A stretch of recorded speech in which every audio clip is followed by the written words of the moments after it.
everyone. I'm the coordinator for this event. Thank you all for coming out to the GWAMIT Fall Leadership Conference. Before we get to the main event, let me introduce GWAMIT to you. GWAMIT stands for Graduate Women at MIT. It's a student group devoted to promoting the personal and professional development of women at MIT. Other programs of GWAMIT, apart from the Fall Leadership Conference, are the Spring Empowerment Conference and the GWAMIT Mentoring Program. And now I'll introduce Carley Roney. Carley Roney is the co-founder and editor-in-chief of the XO Group, Inc., a global media and tech company devoted to weddings, pregnancy, and everything in between. Today, TheKnot.com is the #1 online wedding planning resource, and the weddingchannel.com is the #1 registry site. Together, they reach nearly 2 million US brides every year. So please join me in welcoming Carley Roney.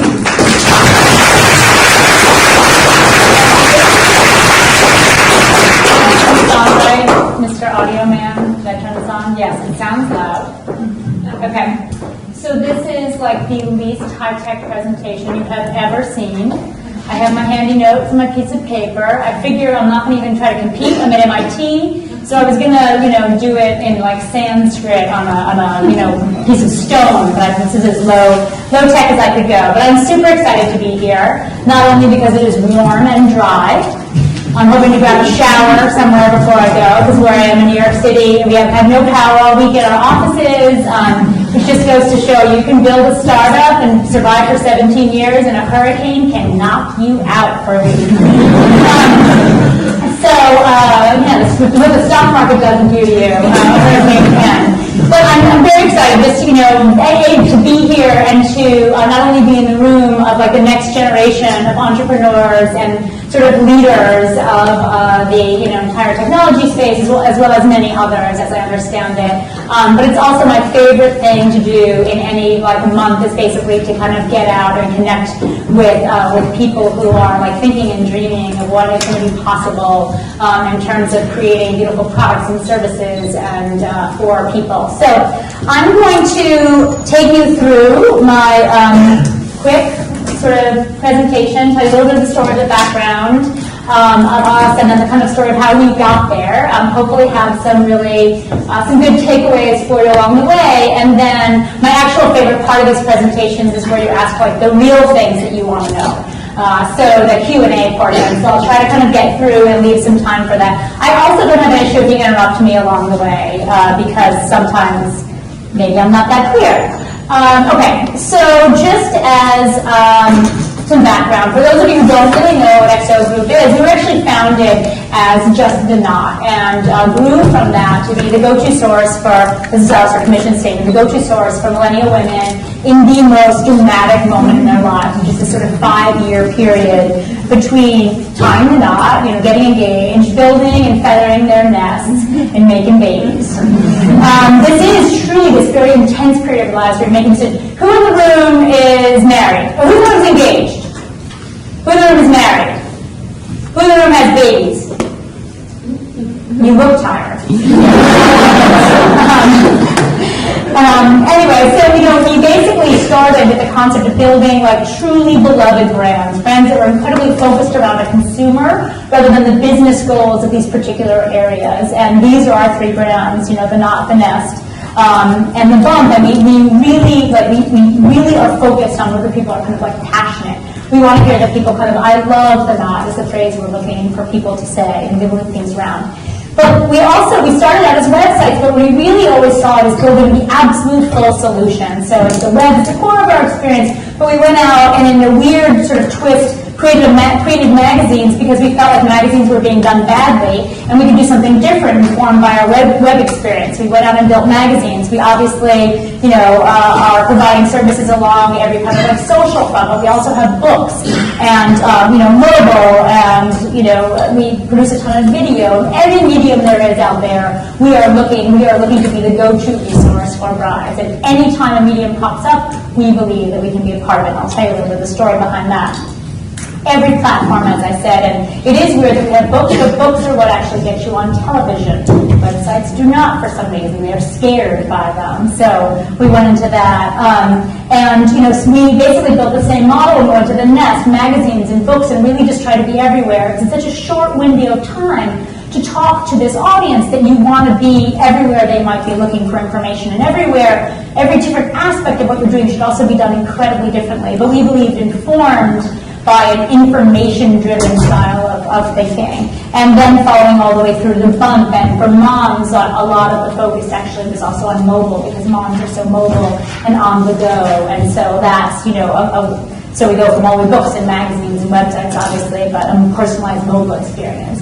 Our secret sauce is really this sort of combination of deep, engaging content mixed with the cutting-edge technology that packages it in all these different ways. Unfortunately for us, because we focus on this niche, we also have to have all these different styles of services. You see, we have to be a combination of Google and Facebook and Pinterest and Wikipedia and Yelp and YouTube and Amazon all in one. So we're maintaining a huge footprint of types of different services and platforms, which is actually one of the sort of complications of our business. But when you're really looking to serve a vertical deeply, you want to give and have every different type of service needs. So you wanted to have shopping because those things weren't available. So we built shopping platforms, and now we can switch to other people having built all those. But that's a whole other story. So here we are. We built all these things. I'll tell you the details of the story. And standing right now, we are the number one in our space. We lead in every platform, whether it's online. Our magazines are the number one in their categories. We have 20 million members, gobs and gobs of page views to monetize through advertising, millions of conversations going on in our community. Our magazines are, the widest distribution. I have 700 employees around the world. I have $125 million in revenue. So fortunately, it was a good business idea, few. And, but the real question is okay, how exactly did you get there? And when people ask me that, my first instinct is, I don't know, dumb luck. But then upon further reflection, I realized it was actually quite a series of not only dumb luck, but really stupid moves. So between the dumb luck and the stupid moves, we really just failed up. That's what I call it. So here's a piece of the story. So I have these 7 secrets to our success in this particular space of weddings. 1, I had the world's most awful wedding. Categorically, by any version of yours, any wedding you've been to, anything I would ever say on the knot, my wedding was an abomination. This is me and my husband. We probably saying oh my God, can you believe my mother just said that? What are we going to do that the air conditioning is out in our reception site? He's saying, don't worry, honey, people are having a good time. I was I think that DJ is going to steal our CDs. All of which happened. Every single thing. Now, there's a reason why my wedding was such a disaster, which is I planned it in 2 months. So I don't tell anybody any of this. And this is actually the first time I've ever shown a picture. It's hidden in a vault. And the people who have gone to my wedding are sworn to complete and total secrecy because I have no right to have my title or talk to people about planning weddings on TV. So I felt weirdly madly in love, and David and I had met at NYU, we met again, and I was threw out as a joke, let's get married, and he said okay, and then all of a sudden we were planning a wedding. My parents thought I was pregnant, because I had to introduce them at the rehearsal dinner. But it's just sort of one of those things how hard can it really be to plan a wedding, right? It's like a party, you invite your 85 friends, you get some food. What's the big deal? Well, I happen to be working 80 hours a week at the time doing this big project at the Smithsonian. Fortunately, my husband was unemployed at the time, and it was in the early days of computers, and he was I'm trying to figure out this computer thing, so I sent him to do all the wedding planning. You can imagine how well that worked. Not because he couldn't make decisions, but they were we'll wait till the bride gets here. And he was no, really, I'm picking the flowers. They waited, thank God, because God knows what I would have had on my head before then. But no, it was truly awful on every level. And part of it was also because we were working so hard, there was really nothing out there. I'm having this wedding quickly. I was in a town, I was in DC, I was from New York. I kind of thought the whole wedding world was like pretty scary and tacky anyway, so I didn't even want to buy one of those magazines. And I thought, well, honestly, I'm marrying a Chinese guy, my parents are divorced, I'm planning a wedding in 2 months, so what exactly is a wedding magazine going to tell me? Like, you are stupid. It's like on page 24, tips for the stupid people. So anyway, we made it work. It actually turned out to be fun in the end. I don't have a lot of pictures to show for it, thank God. And but it left me thinking, like, wow, email was just starting at the time, and I was like, that would be so helpful if everyone was on email. Or like, what if you would like do this at night? Like, there should be like some way. It was literally like, this is 1993. So a year later, someone showed us like Mosaic. And I had a CD-ROM company at the time. CD-ROMs, I know, they'll laugh. They were the hot thing at the time. Zane was nodding. And we had started a business, this is right when we graduated from school, I'd started a business with a project from the Smithsonian that I completely lied my way into doing a CD-ROM. My husband and I started this company together. And which leads me to go into business. Step number 2 of your secret for success is to go into business with 2 bachelors and your husband. Now, the great thing about this secret is actually that you're not only setting yourself up for total failure, but divorce. Like, those 2 things is like it's a surefire thing.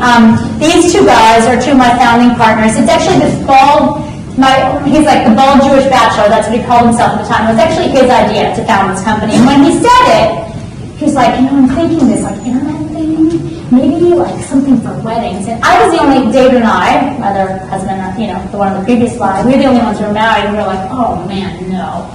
Have you planned a wedding? It's a disaster. And that, of course, they say necessity, mother of invention. It was that sort of realizing like how completely ridiculous the industry was, outdated, there was nothing, and that all of the resources themselves, like nobody in that industry was going to be so old-fashioned and none of them were going to come online.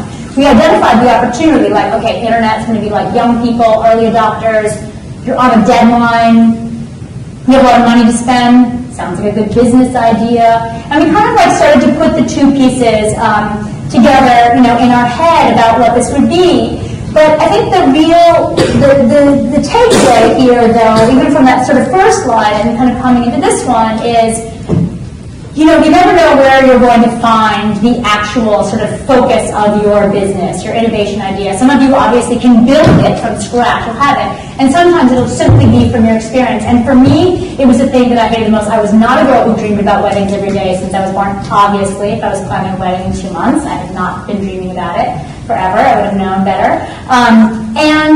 We didn't even I didn't even particularly like the industry. Like, I approached it, I walked into it, I'm like, these people are trying to get your money. Me and my friends on the Lower East Side at the time, we were like, nobody has any taste, Vera Wang hasn't even designed a wedding dress yet. So, and then I looked at it and I was like, okay, wait, just because that it's all of these feelings that bring together the reason that this actually would be a good place, it truly needed to be disrupted.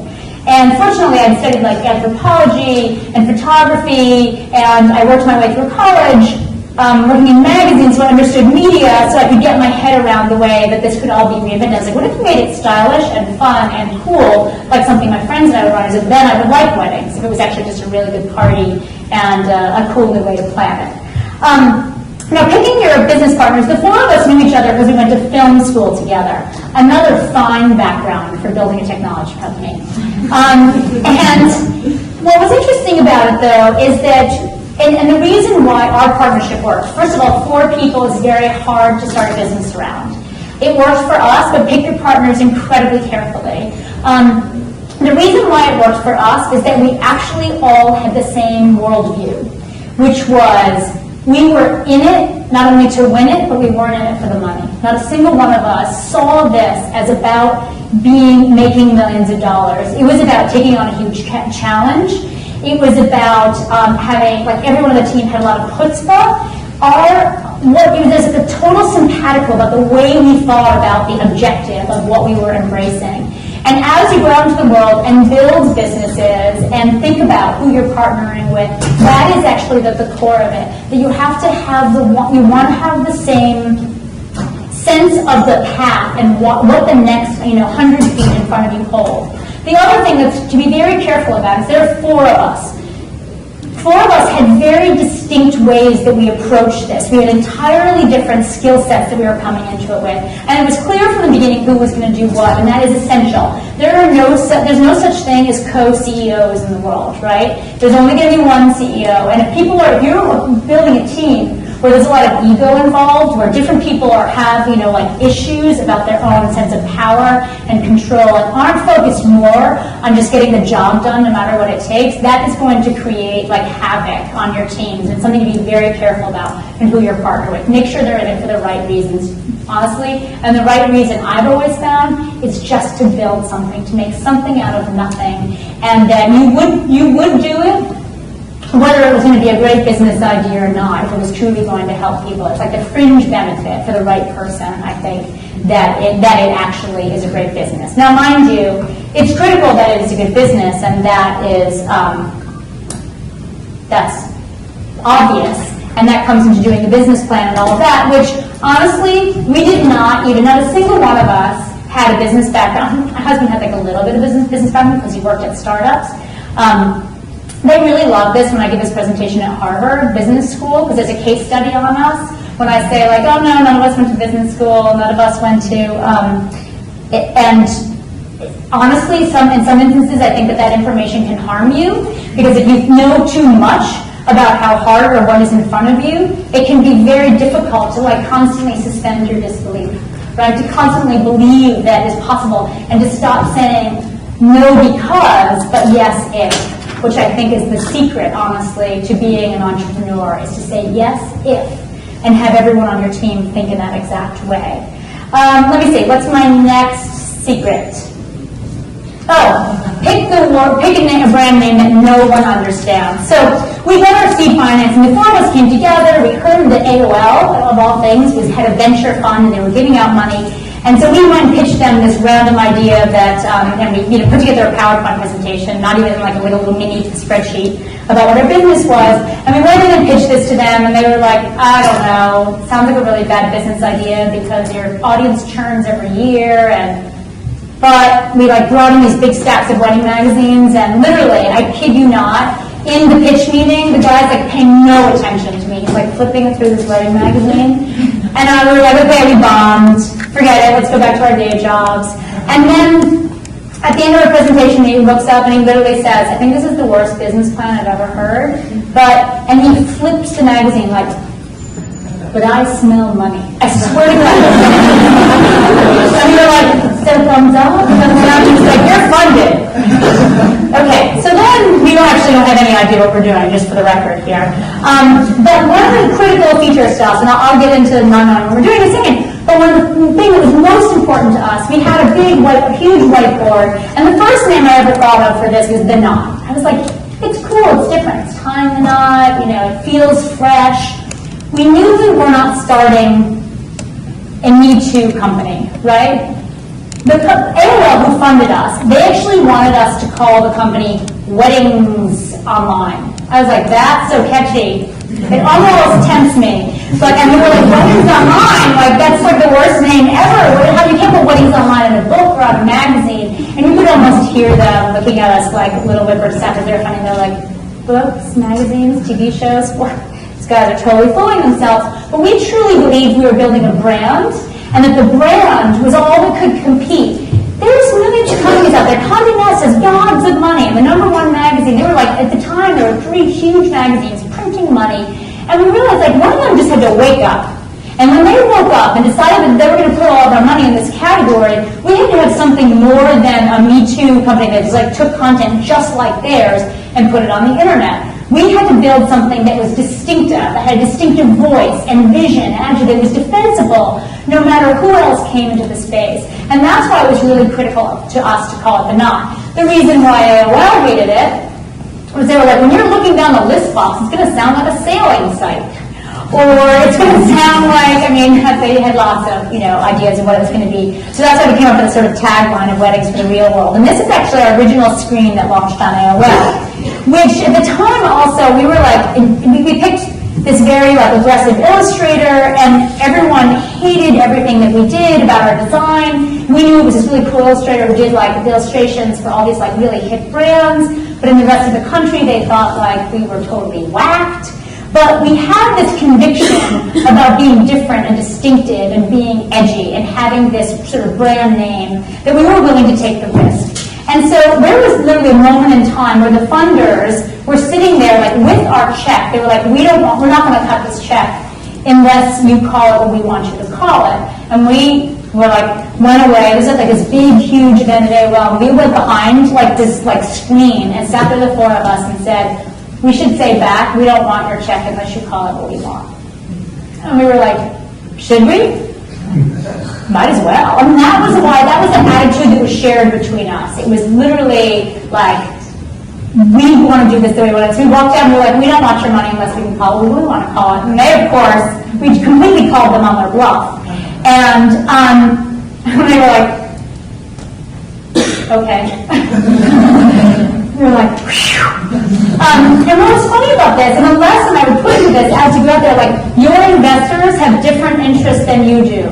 99% of the time. You can never trust that they are completely aligned with you are. Like, we knew we were building a business for the long term that had all these other brand legs to it. They just wanted us to build a site on AOL, but at the time AOL was like about like counting up minutes. They were all just concerned about getting content on their platform that could like make people use up minutes online. They didn't care. They wanted people to find the thing that was from their investment, and they didn't care about the long-term growth. Even though they were investing in it, they really had a very, very narrow focus. And you have to have your convictions and fight through them, and honestly, and trust that you know your business better than anyone else will. And you know your product, and you need to know your audience better than anyone else. Because inside of that, actually, I promise you, like the number one thing you can do for yourself, if you didn't have, like, we had this sort of personal experience we were both based upon. But you have to get out there and actually talk to your customers, because you know what? Your friends and everyone around you, your family, even if you like call up people in businesses or trying to get them to like sort of be your mentors or something, they're all going to tell you like, that's a great idea. People are not really going to tell you the truth except your true customers.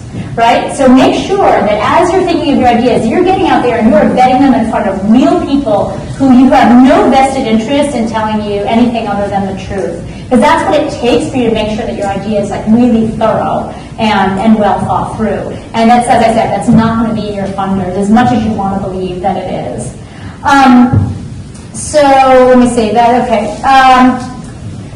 Now, what's my next secret to my success? It certainly wasn't our graphic design test. Oh, why? Early and often. This gets to the thing. Okay, so we literally had no idea what we were doing. The beauty of it is nobody else did either. And this is what you have to believe, like particularly the women in the room. For some reason, I think that we're constantly downplaying our own sense of belief in our own gut instinct or our own abilities. There must be someone out there who has the answer. Just like in this idea about our brand, that brand choice was actually probably the secret to our success. If I could tell you one thing that made us successful as a company, it was that decision. Why? Because there was something about that brand that it was so wacky that once you figured it out, you never forgot it. It kind of brought a smile to your face, like, oh, the knot, like tying the knot. Like you just didn't forget it. It was so distinctive that it sounded like a club. You kind of wanted to go there and check it out, even if you weren't sure what it was. And then, because it sounded like a secret club, people wanted to tell each other about it. So we were able to build our entire company without spending a single penny on advertising, because it caught on like a viral sensation. It's actually, branders have studied it. They can't, and it truly was just about the sort of brand name. I did not know. I did not go to advertising school, marketing school, branding school, anything else. I just could sense that it was like funny and like cool and like you would want to say it, like the knot, like go tie the knot. It's funny, that's different. I just felt it. And you have to trust your instincts on the decisions that you make, and then you have to push away the instincts that say, I don't know what the hell I'm doing. Which honestly, every day I wake up in the morning, I'm like, which hat am I going to put on? Like, I have no idea what I'm doing. Or the like, well, better me guessing than anybody else. You have to put on the better me guessing than anyone else hat every single day. And the reason why this can make you successful is that when you build a company, it builds a culture. I say people come in and it's like, I know you probably don't know how to do, maybe like some skills you might know how to do 50% of your job. I actually am hiring the person who has more chutzpah than experience. Certainly, like if it's coding, I need you to have some experience. because like the clean code's important. But in other areas, even alongside that, if I have two people who have the same skill base, I'll have one of chutzpah. Because unless you take risks, I can't bring my company forward. But what I have to do in building a company is saying, like, you're going to fail. I don't know, I think the failure rate is probably going to be like 75% of the time. But I built it into all my models because I want everyone to fail. I want you to try things and I want you to fail fast. And the only way you can like try things, if you can tell me straight out, I don't know if this is going to work or not. I think it's going to work. I believe it's going to work. And this is sort of one of the reasons when I go back to like the whole business school mentality. You can find information. You can prove to yourself that any idea you have is terrible. You could probably find information to prove to yourself that any idea you have is good. But like when you prove to yourself it's terrible, it's really hard to go back and think that it's good.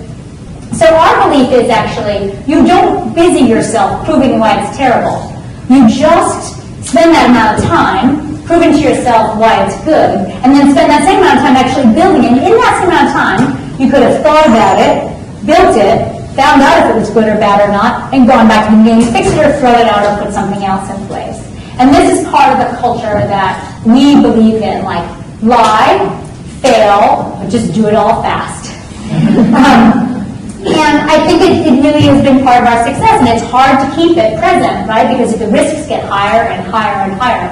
I have a huge, I have like a $100 million business that now it's harder to take more risks, but you have to keep pushing it into yourself and into your organization to constantly be willing to take risks. That's what helps you grow. It's what helps keep your staff excited, and I think it's what is, the best change agent. So, and the other thing with that is that when you're building a team, you can lie to the outside world, right? Lie to your investors, lie to like the people you're pitching, your potential customers, but never lie to your internal team, or never lie to people that you're asking for help, right? Go to them and be absolutely put your ego completely aside and say, I don't have any idea what I'm doing. Can you help me? And say to your team, like, just so you know, I have no idea if this is going to work, but I think we should risk it and try it. And you'll often get people, it's so disarming, right, to have someone say that they have no idea. But people will actually often often help you or want to help you. But that level of clarity is like know when you're lying and know when you're telling the truth, and particularly internally, I think it's really important. Okay. This one is important because I get a lot of times when people ask me, because it's got like that little female sign on our little logo here. I think it's really important to talk about, which is the fact that a lot of people want to understand how it's possible to be successful and still have a family. Well, and people often ask me, like, oh, when is the right time to have a baby if you're going to start a business, or how do I have my career? And I was like, there's pretty much no good time. And if there, I would say that my answer is there's no good time, but there's sometimes a really, really bad time. And that's when I picked, like a really, really bad time. So we just got our financing. Let's say that was in September. I got pregnant in January.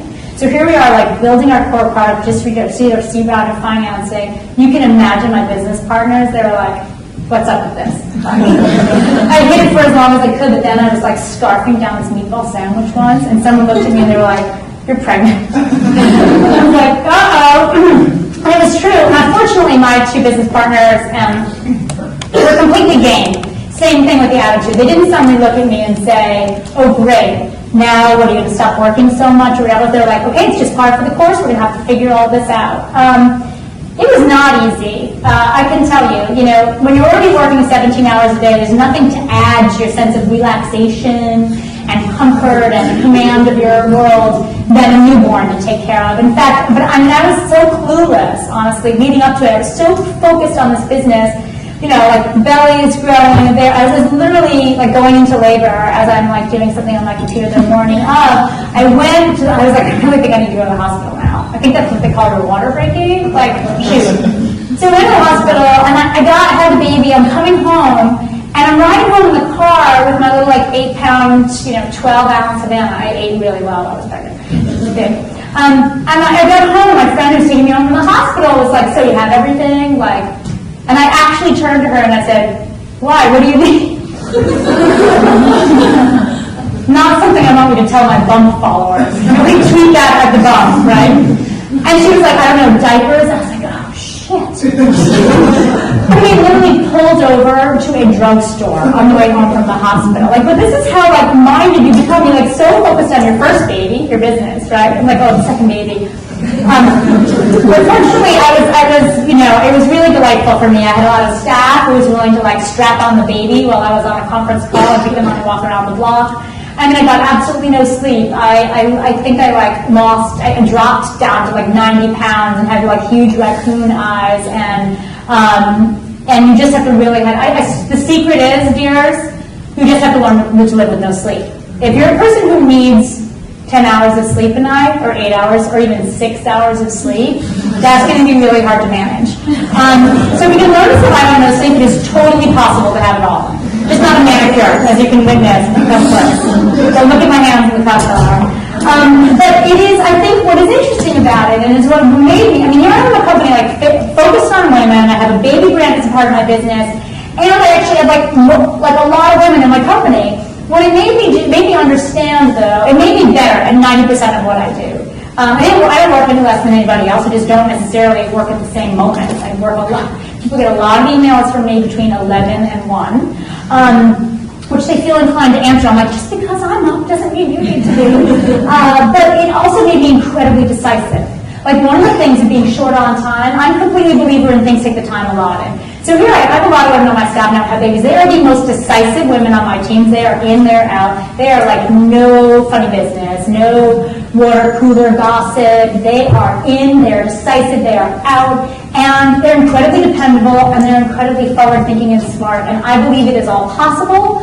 You just, as I said, just have to give up sleep. But it has made me more patient. It's made me, I think, a better manager. I didn't have any patience before I learned to have kids. And I think so I think it does enhance your abilities, and I think I believe in having a company that's incredibly kind of supportive of that, because I believe it's a huge, a valuable force. As we continue to build products simply also for women. And I'm actually on the board of a startup in New York City called Run the Runway. And I'm watching as one of their founders, here 2 months in, just had a baby, and her grappling with it. And it is completely possible to do, but you have to be very clear with everyone what, in fact, you're trying to create. And then they will see that it's a culture that they will be able to have children with too. Okay, my secret number 6 is to invest in marketing that has absolutely no ROI, so that you can really be sure that you're comfortable about the way you're spending your dollars. Now, I'm going to play this. Oh, no, where's my video? See? There's this really funny video here with me and Oprah, and then like me and Katie Couric acted out for me and Matt Lauer, and it's very exciting, but there's no music, so you don't have to imagine that part. The main point here is that we should have tested this before you all came into the room. Now, the main point here is that we basically went out. We had $1.5 million from AOL. Sounds like a lot of money, but not when you have to build a nationwide brand that needs to get new customers every single year, right? And never mind the huge platform to do it on. So there was no social media at the time beyond AOL, which actually was early Facebook. Many of you who were on it. It's just what's old is new again and a lot better now. But so what we had to do is, like, someone on our team talked about a PR firm, and I thought this was like highway robbery. For $5,000 a month, which is like, we calculated it, it was like basically they increase our run rate by like 50%. For $5,000 a month, they could maybe get you on television, maybe mentioned in an article, and that some of your customers might see and might visit your website. That's like, and people pay for this? And people are like, yeah, that's the way to do it. So we didn't really have an option besides, like, we didn't have enough money to advertise. The PR was kind of like cheaper than advertising. So we had our little distribution on AOL, and then we had this, publicity thing. And it actually turned out to be one of the best decisions we ever made, because instead of building a marketing department, we built a distribution department and a publicity department. So distribution, where people went out and made partnerships and exchanges of content and ideas and basically got us wherever anyone could be. We also invested, like as I said later, into things like, after we went public, we invested in having a magazine on shelves, or these books, because these were great leaping off points to establish you as credibility. And it was like things that were going to make money, but that also were going to be marketing. I think the takeaway from this, for us as we went on, is that the interesting thing about positioning yourself as an expert versus advertising is that your audience sees is very different. If you are authentically, whether your expert are miners, because you're mining companies, or whether they are, in my instance, like women planning weddings, to advertise positions you as a business who basically wants their money, right, or wants their business. To position yourself as an expert is somebody who wants to help them. And that was the genuine part of our DNA as a company, was that we actually truly were built on the premise of helping people versus, solely on making money. And so we basically, and I think going into publicity or PR and marketing, the thing to know about it though, however, is that A, there are no guarantees, and B, you have to do a ton of work before you ever get any benefit from it. So, for example, the Oprah show, when it was on, it was like the hottest thing, of course, to be on in the planet. It was like the mainstream of Facebook.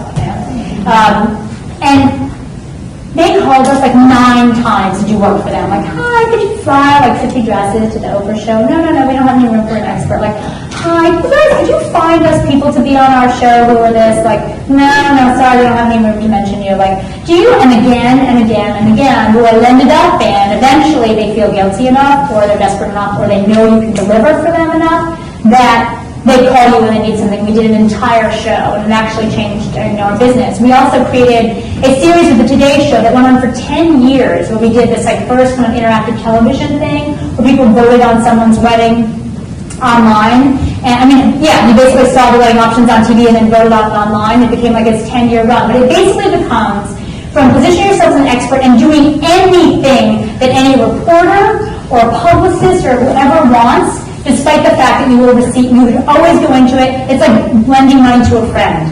You should always assume you're never going to get the money back. You are never going to get the benefit back. And what it will eventually do, though, is it builds up credit in the bank with them, and they will call you. And it has paid off for us extraordinarily. I'm actually, like this morning, the only reason my hair is like blown out and I have makeup on my face is that I had a Today Show segment this morning. And they call us all the time, and it's basically free publicity for our business. So no matter what you're going into, particularly in the world of social media, establish yourself as an expert immediately. Remember what I said 5 minutes ago about not feeling like you really are an expert? There must be somebody smarter than you on the topic. Just wipe that out of your head right now. You are the smartest person on this topic. Period. And what you then need to do is tell everyone you're the smartest person on this topic. Find the names of every single reporter, blogger, anybody who covers the category of the product or business that you want to be in there, and spend a lot of time. Anytime anything comes up, you like bing, either tweet at them like, I have an opinion on this topic, click it here. Like, you have to realize that people who are in the business of creating media are like machines that need to be fed. They're like super hungry animals. And so as long as you are there and are semi-intelligent, which obviously you're all at MIT, that's not going to be a problem, they will call you because they need to put in opinions. And they don't actually even care that much where people come from. And over time, you do know what you're talking about because you'll have done your homework and built something, to found it on. Like, you don't want to lie, even though I said that.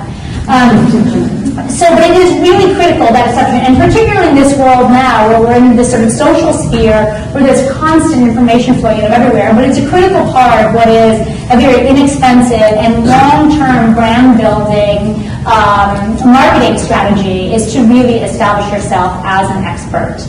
And it's worked for us, even though you cannot see the payoff with my lovely video.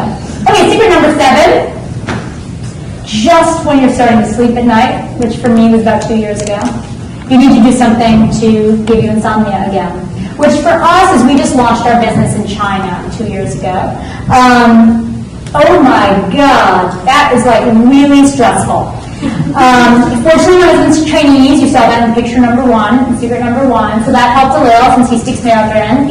And we had some good kind of connections in China. But here we are in the U.S. We have 95% market share in the U.S., right? 2 million, so 2.3 million marriages here. We touch almost all of them. In China, there were 10 million marriages, and they're completely obsessed with American culture, like obviously, and brands, and they don't have a very distinct wedding tradition. They have like small wedding traditions, but they don't. So they're really looking towards the West as they are for sort of fashion and brands. And so we have basically, I have 125 people in China and our staff there. Our brand there is IGA. I know I pronounced it badly, but I pronounced it better than half my rest of my staff. It is basically the equivalent of the knot, but with an I. For Chinese, in Chinese, and it has really been an extraordinary experience, but it keeps us up at night. But we've been doing this all the way along. Once again, it's the only, you have to take risks to keep growing your business. We're a public company. We went public in 1999, right before the entire stock market crashed. Another lovely, fun, successful moment, which I could have added to my secrets. Our stock at one point was down to 26 cents. That's not enough to give you a couple of gray hairs. All the while, our company was actually like our stock hit its lowest point when we turned a profit. I swear to God, that whole thing is whacked. But in any event, so this trying thing, like you need to grow your company, and so we basically took our vertical, we went on our vertical, and then we went on the life stage of our people. So the women got married, and they came back, and they were like talking about like test driving cars and buying homes, and that's why we built the nest. And then, of course, they all were like getting pregnant, and that's why we built the bump. But we built it out here. We still have a lot of room and baby growth. But then, certainly in our category killer, weddings, you had to basically look internationally. And that's what we did there. So it's exciting. Check it out if you speak Mandarin or read Mandarin, which is a lot harder even than speaking it. But it's also been incredibly interesting because they look at the world very differently. Everything is on mobile, and it's created this really interesting kind of cross-pollination of sort of a worldview on what, like, everything for them was about creating things for the phone, and so it's fun. All right, my last secret, and my final notes, are that in the end of the day, it's all about the people you surround yourself with. No matter what you're trying to create, no matter what your personal vision is, you have to surround yourself with people to make that vision come alive for you and with you. You cannot do anything alone, as much as all of us control freak type A personalities like myself would really like that to be possible. So it's about building a team, and there is a couple of points I have on that, and I actually have two of my people here who you'll get to meet in the these are Nicole and Maria, and I've been really so appreciative that you guys offered to send two people out with me, not only because it makes the train ride a lot more fun, and Maria and I got a lot done. Poor thing, she thought she was going to rest out. She is a BSA on our consumer side, and we're launching this huge new kind of transformation of the way the users like navigate and go through our content. So I was happy to have 3.5 hours with her to do that. But I think these guys are both two really good examples of people who, when I interviewed Maria, I swear to God, I was like, the whole time in my head, I'm like, she is so much smarter than me. Like, I hope I'm not letting on how little experience I have in this particular area. Am I sounding like smart? Okay, anyway, that's very, like, my entire thing was like, if I can convince this girl to come work for me, she could have my job, and that would be awesome. And that is how you should build your team around you. Don't hire people. Everyone feels a little insecure, and they want to hire people underneath them, but they think they would be happy in their company, or they wouldn't like be bored, or wouldn't like want to knife them in the back, or want their, and I was like, actually, you want the person who wants your job. You want the person who wants to show you up. You want the person who you are like desperately afraid of is smarter than you. Because when you build a company of incredibly smart people, you feed off each other, first of all, and everyone in the room, there's like sort of like an excitement to be around incredibly smart people, and also you truly want people who can take your job from you, so you can go do the next job. Not even next job this way, but next job sort of moving up. That's how you can grow companies, by bringing people in who are so strong. And so, like I said, I think that we hire for like passion, perseverance, because nothing is easy, honestly. Like just when you think as I said, just when you think you've figured it all out, something will be thrown your way again. And I hire for a lack of sleep. If you don't need sleep, that's one of my questions on my hiring thing. But I also truly think that in the process of bringing together this team, it also can make your work and your product that you're building and the community you're part of one of the most enjoyable parts of your life. And I like to work. And oddly, when I interview people, I ask them, I was like, oh, do you like to work? And people are always like, is this a trick question? Like, what am I supposed to say in an interview? And I was like, no, I mean it. Like, do you like to work? Because we all like to work. So if you don't like to work, you're totally not going to like to work here, because none of us complain all day, right? I think it is there are distinctions, right? There are people who just believe it's really fun to build things and to make things better, and always want to do the next thing. And that is, truly the culture that we have tried to create. And alongside of that as well, actually, come work for me. We are cheap. Like, we are in the business. Like, I was like, who should I bring with me? Nicole's on my recruiting team, and honestly, we needed like a whole bunch of like super smart people. We are about to build this whole new side of our business that's going to be like super mobile commerce, whatever based. So, and if you have ideas that would work well with our company in some way, like, we also really love to like invest in companies and partner with companies and do experiments with people, because like we know that we're never going to be able to build all of the services, and our number one focus is making our audience incredibly happy and to solve their problems for them. So if we can tap in with things that other people are doing and help them build great businesses while also helping our audience, that's something we are kind of desperate to do. But I am get out there and do it. We need more young, smart companies changing the face of the lives of even our particular audience base. Is what we call them gems, like sort of girls engaged in this sort of massive change and honestly like spending, like this they're acquiring and changing and growing, and they need a lot of help doing it and doing it right. So as you have ideas and visions, please feel free to tweet at me or email me. I'm Carley at TheKnot, super easy to remember, and I should have my information up there. But in any event, this is super fun, and I want to answer questions. Do we have time for questions? Yes. Okay, good. Ooh, I can put it back. Quick token of appreciation. Thank you so much.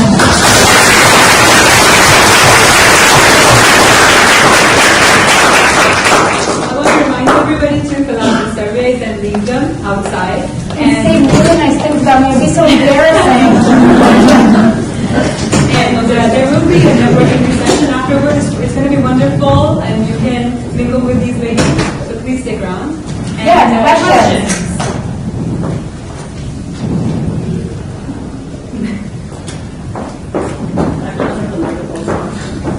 That's all right. I can repeat it. I can help you.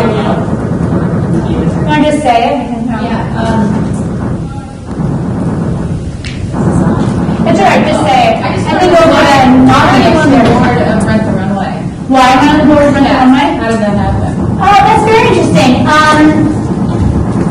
Well, I like to be, I really love to be involved in like women entrepreneurial businesses. I spend a lot of time trying to kind of get out there and inspire entrepreneurship.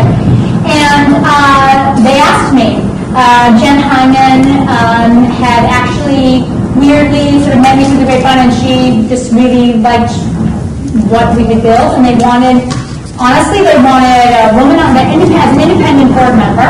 They wanted someone who was a woman and who had built a women's consumer-focused business. And it's actually been super interesting for me because I was like, oh my God, I know things that are helpful to other people. This is awesome. Like, it was all worth something. And it also, honestly, it feeds me back too, because it makes me think about things differently. Because you have such a singular focus on your own business. So to hear there are similar problems you might be having in your own business through somebody else's eyes, it's worth my time, definitely. And they're doing amazingly well, and I really love problem solving with them. So it's great for me. So.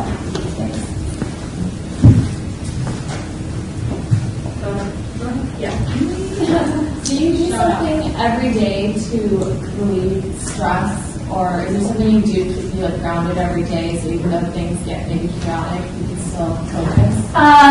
My babies, who are now, I have a 15-year-old, an 8-year-old, and a 4-year-old. I wouldn't exactly say my 15-year-old daughter keeps me grounded, more like but that's grounding in some way. I honestly, I'm really super, I put my kids to bed, like, I say every night, but then there's like, oh, but not Wednesday night, because I have a meeting, and then they're not whatever, not tonight, obviously. But I'm pretty religious about that. I want to be home, I'm home to put them in bed, and that's what I find grounding, and then a big glass of Pinot Noir afterwards. That's really grounding. But, between those two things, I also, I work hard or play hard. I think that's part of it. Like, you really want to be able to have, not only do I love the people who work in my company, I love, I think, them in my family, I have a lot of fun at work. I also, I try to, if I have free time, I'm married to my co-founder. So for 10 years, honestly, we talked about work 24 hours a day, which was an awesome competitive advantage. Every time you're on vacation, it was like an offsite. I think my children didn't find that so exciting, but now it's kind of it's been so many years that I'm really okay, work off, family on. It slips through, but usually for good reason. If we have something to work through or think about or whatever, we're both checking email at 11 o'clock at night. But no, do I exercise? No. Do I do yoga? No. Meditate? No. Not even stretch. I can't touch my toes if I try. So no, I don't do anything really grounding except those things. But you really have to pick and choose. So for a while I gave up my friends. I just couldn't have, you wouldn't work that much time and have babies. But now I work a little bit less than I used to, and I have a little bit more time with babies, and I have a little bit more time with my friends. Because I found I was kind of getting starved for,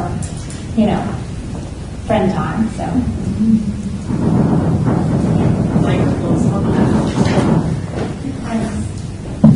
Yeah. Okay.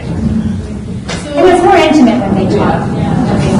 So you spoke about establishing a business in China as well. I'm very interested to know that what worked.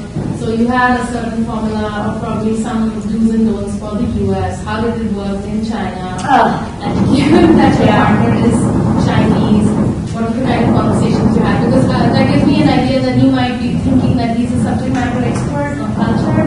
So how did you handle that? Because culture is a very important aspect of Yes, hugely. Well, this is why honestly, our Chinese operation is a wholly owned subsidiary. We tried to find a partner, and we realized it was going to be very difficult to do that. There's a lot of legal shenanigans in China that are very complicated, but we walked in right from the beginning, believing that doing business in China is very hard, right? Because it is hundreds of very different laws and rules and ways of doing business. It's all based on guanxi, right? Anyone's Chinese? Guanxi. We also knew that their way of looking at the world and even think it was very different. So we actually let them completely run on their own. They could use what they wanted of our existing business, use what they wanted of our existing content and technology. And there are things that there's funny things. There are things that we thought that worked really well here that they were it's not going to work, and actually it turns out later they're well, we might as well try it, and it did work. But we were very cautious to say, we're not going to tell you how to do business in your area. We hired local staff, and interestingly, they're much more hungry for our advice than we wanted them to be. In a way, we were kind of go on your own, and so I'm not sure we did it right? Because in the beginning, our CEO, whatever, was hands off, if we'd be hands off. And then I think we let them flail around a little too much. I think maybe if we'd been a little bit more hands on, and we wanted to kind of create the same culture we had here, which is we trust you to make it happen, take what you want. So it was actually rough to get started there, mostly because it was hard to find the real staff. We had one American who'd been living there. We had some now we have this really amazing staff there. We have people who combination of people, many of whom speak English, some of them are American educated but Chinese born, so they can do the work of the cultural bridging, understanding this works here. And I actually had someone resident on my staff in the U.S. who, although getting like so distinctive culturally, she was Taiwanese though, so we couldn't even really trust her, even though she was like born and raised in Taiwan. Her understanding of like not just of like culture, but even like internet usage in the mainline, it was so distinctive. So it's hard. It's definitely hard, but they control all content. They control, and they decide. Chinese brides would like these ideas from America and not those ideas, those are bad, and so it's more just like we open up the candy store to them and let them pick and choose what they want. I think that that's the best way to make them feel empowered, because if you can't have an overseas business that you're trying to manage from thousands of miles away and like constantly undermining their own instinctual, it's like, that's not a good way to build people's own, sense of like control and accountability for the decisions that they're making. So, but it's difficult. It's for sure difficult. I think that we traveled there a lot more than we thought we were going to, but still very exciting. And international expansion is something that we're, looking at. We've been back and forth to India sometimes, and been talking to different partners there. We don't think we would do anywhere else wholly owned though, like we did in China. Other places we really like to partner. We have Australia. We have Brazil, we have a couple of other countries that we're doing it, but it's a big challenge, and we like local partners who are listening to speak to their local staff. So, yes? How has your job description evolved over the years? Okay, this is a very funny question. It's like, part of my job description, I'd say a lot of it is exactly the same. Like, I'm still kind of the brand guru. Like, I'm kind of the person who's sort of direction and figuring out, how keeping the brand kind of like really like genuine, and there are other ways like I don't have to do huge categories of things. I have huge staffs that do like the design and they obviously I used to write all the specs myself, and now Maria and her team write all the specifications and think through all the processes. So I think it's just like the much more esoteric version of each of those things. Like I can say a sentence and then they get taken away and people run with it. And honestly, most of the time come back with something better than I ever thought, which is awesome. Unfortunately, the part that I haven't given up is for some reason, I think because I was such a brand Nazi in the beginning, like they'll do things like hold up the toilet paper dispensers and you all be like, do you like these toilet paper dispensers? And I was like, am I still getting asked about the toilet paper dispensers? Like, yeah, those are awesome. Thank you. No, usually like, they're more modern looking. So there are some areas which I would like it to have changed more. But I think when you're a founder, I think you become kind of like a green beret. I get put on whatever is like a new initiative that needs to be thought through, or I just kind of go where I'm needed. Most of the time, I build out staffs that can run the things, and they check in with me when they want to. I like to kind of take that approach. Like you ask me when you want help. Otherwise, I'll do post-mortems on things. But I like to let people kind of run as far as they can, kind of on their own. But I don't know. That's a weird answer to your question. It's kind of like the same but different. Yes. What about having your life partner as a business partner? Don't do it. I swear to God, I say that, and everyone, like half the room still goes out and does it. Okay, we made it work. It's really, really, really, really hard on a relationship. Like you can't. It's just okay. I'll give you one example that will sum the whole thing up. No matter how much you love your job, some days you want to come home and say, oh my God, the guy I work for is such a prick. Well, it's not really going to work when the prick you're working for is the person you want to complain to. So, it's just like, whatever. Like, you don't really think that, because somebody just want to complain. The other thing is, like, you always have, like, an opinion about it. It gets to be, like, so close for comfort. Like I said, like, we've been doing this for 15 years. Like, we've figured out how to make it work. We know that everyone to be like, don't say anything, you have an opinion, obviously, on everything he just said, but just shut up. Shut up and keep making dinner. I think it's just, we have very different lines. Like, he manages the company, he does all the long-term strategy, and I'm super focused. So he's like much more sort of business and strategy, and I'm all the consumer focused. He doesn't have anything to do with that, so we have really strong areas of our own purview, which is why it works, and I can't do his job, and I'm incredibly respectful of his ability to see further down the line, and I'm much more how do we get it done, how do you think about this now? So it works with super yin and yang, even in terms of our management styles and whatever else. But whenever you're yin and yang, well, it's honestly the best case scenario for the business. It actually makes it it's a lot of struggle. It's a lot of pressure on a relationship. So if you can find anybody else to do this, you can say the exact same thing. Honestly, he's probably saying even more vehemently. He's probably what?